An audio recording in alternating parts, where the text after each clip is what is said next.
जर तुमच्याकडे गोल्डफिश असेल तर हे फिशेस गोल्डफिश बरोबर अजिबात टाकू नका. हे 5 फिशेस तुम्ही गोल्डफिश बरोबर टाकले तर डेफिनेटली तुमच्या गोल्डफिश मधला इश्यू होईल आणि फिश टँक कधीच सेट राहणार नाही. नंबर 1 टायगर बाब. टायगर बाब्स हे फिन निपर्स असतात, म्हणजे माशांचे जे टेल आहे किंवा फिन्स आहे यांना सतत जाऊन टोचून टोचून टोचून परेशान करून ठेवतात आणि याचमुळे गोल्डफिश बरोबर टाकण्यासाठी टायगर बाब्स हे वाईट ऑप्शन आहेत.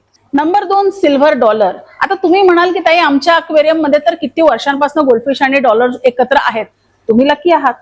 पण तुम्ही जर मला विचारलं की आता आम्हाला ऍड करताना मी गोल्डफिश बरोबर डॉलर ऍड करू शकतो का, तर नाही. डॉलर्स अगेन फिन निपर्स असतात, ते जाऊन गोल्डफिशच्या टेलला त्यांच्या फिन्सना सतत टोचून टोचून त्रास देतात आणि त्याच्यामुळे गोल्डफिशना इन्फेक्शन होऊ शकतं आणि त्याच्यामुळे डॉलर आणि गोल्डफिश सुद्धा एक वाईट कॉम्बिनेशन आहे. Number 3 gouramis. Blue gourami, yellow gourami, kissing gourami ही अशी व्हरायटी आहे जी अगेन सेमी अग्रेसिव्ह मध्ये येते आणि त्याच्यामुळे प्लीज गोल्डफिश बरोबर गुरामीज कंबाईन करू नका.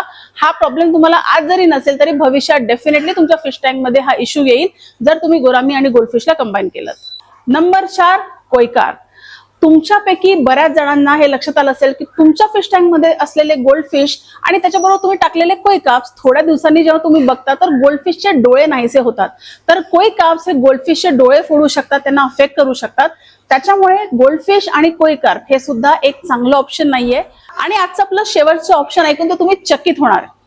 आजची 5वी फिश जी मी सजेस्ट करते तुम्ही गोल्डफिश बरोबर टाकू नका, ती म्हणजे angel fish. Angel fish again fin nippers आहेत. तुमचा गोल्डफिश जर एंजल फिशच्या साईज पेक्षा छोटा असेल तर डेफिनेटली तुमचे एंजल फिश जाऊन तुमच्या गोल्डफिशेसना पॅकिंग करणार, गोल्डफिशेसना जखमा होतील आणि गोल्डफिश जास्त दिवस टिकू शकणार नाही आणि एंटायर फिश टँकचा बॅलन्स बिघडून जाईल. मंडळी, तुमच्यापैकी किती लोक ह्या 5 ऑप्शन्स मध्ये सहमत असाल तर मला कमेंट सेक्शन मध्ये नक्की सांगा. या व्यतिरिक्त एखादा मासा असेल जो तुम्ही बघितला असेल की गोल्डफिश बरोबर तसा तर कम्पॅटेबल असतो पण ठेवल्यावर मारामारी करतो, तर मला नक्की सांगा. आणि या व्यतिरिक्त तुमचे काही क्वेश्चन्स असतील तर मला डेफिनेटली कमेंट सेक्शन मध्ये विचारा. Happy fish keeping.